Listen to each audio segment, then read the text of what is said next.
नमस्कार साथियों, मैं हूं अविनाश शर्मा। एक बार फिर से आपका स्वागत है आपके अपने यूट्यूब चैनल पॉजिटिव बिल्डर में। तो दोस्तों, बहुत सारे लोग जो हैं वो स्लैब की कास्टिंग के बाद स्लैब का ध्यान रखते हैं, जैसे कि उसमें जो है वो पॉन्डिंग मेथड से क्योरिंग करना स्टार्ट कर देते हैं।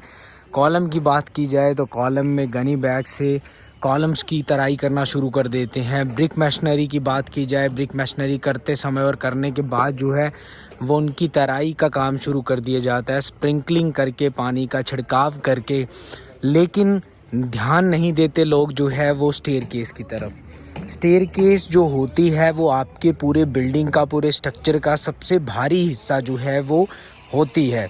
तो सबकी क्योरिंग करने के साथ साथ, सभी कंक्रीट मेंबर की मशीनरी की क्योरिंग करने के साथ साथ आपको ध्यान रखना होता है स्टेयरकेस का। बहुत सारे लोग जो हैं वो स्टेयरकेस को भूल जाते हैं कि उसकी तराई करना भी उतना ही ज़्यादा ज़रूरी है जितना कि आपको column, brick machinery, flooring, PCC concrete या फिर आरसीसी स्ट्रक्चर जो है वो आपका, जो पूरे बिल्डिंग में जो भी आपका सीमेंट लगा है, जहाँ पर अगर कंक्रीटिंग की है तो वहाँ पर सीमेंट यूज़ हुआ है, मशीनरी की है तो मोटार में सीमेंट यूज़ हुआ है, पीसीसी का काम किया है तो उस कंक्रीट में भी सीमेंट का इस्तेमाल हुआ है। जहाँ पर आपने सीमेंट का इस्तेमाल किया है वहाँ पर आपको क्योरिंग करना बहुत ही ज़्यादा ज़रूरी हो जाता है।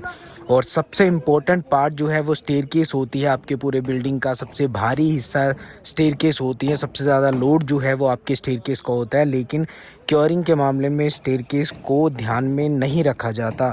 तो जब भी आप स्टेयरकेस बनाएं, आप गनी बैग से, क्योंकि जो आप सरफेस देखेंगे स्टेयरकेस का प्लेन नहीं है, समतल नहीं है। आप देख सकते हैं कि स्टेप्स बनाए जाते हैं स्टेयरकेस के। जो स्लैब होती है, जो आपकी वेस्ट स्लैब होती है स्टेयरकेस की, उसके ऊपर पानी नहीं रुकता।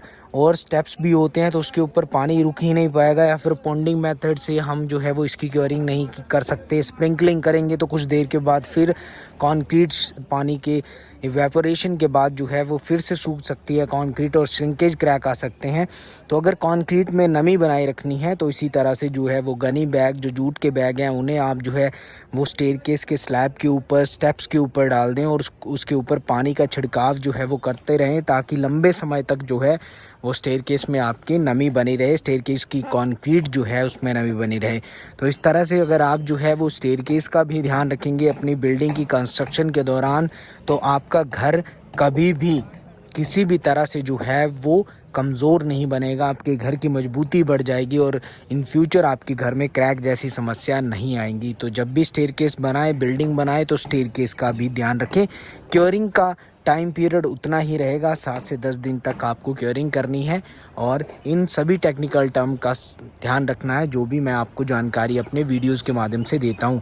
आज की जानकारी अगर आपको अच्छी लगी हो तो पॉजिटिव बिल्डर यूट्यूब चैनल को सब्सक्राइब कर दीजिए, बेल आइकन को प्रेस कर दें, ताकि इस तरह के महत्वपूर्ण वीडियो और जानकारी आपको समय पर मिलती रहे। आज की वीडियो में इतना ही, मिलते हैं नेक्स्ट वीडियो में। तब तक के लिए बाय। आपका दिन शुभ हो। धन्यवाद।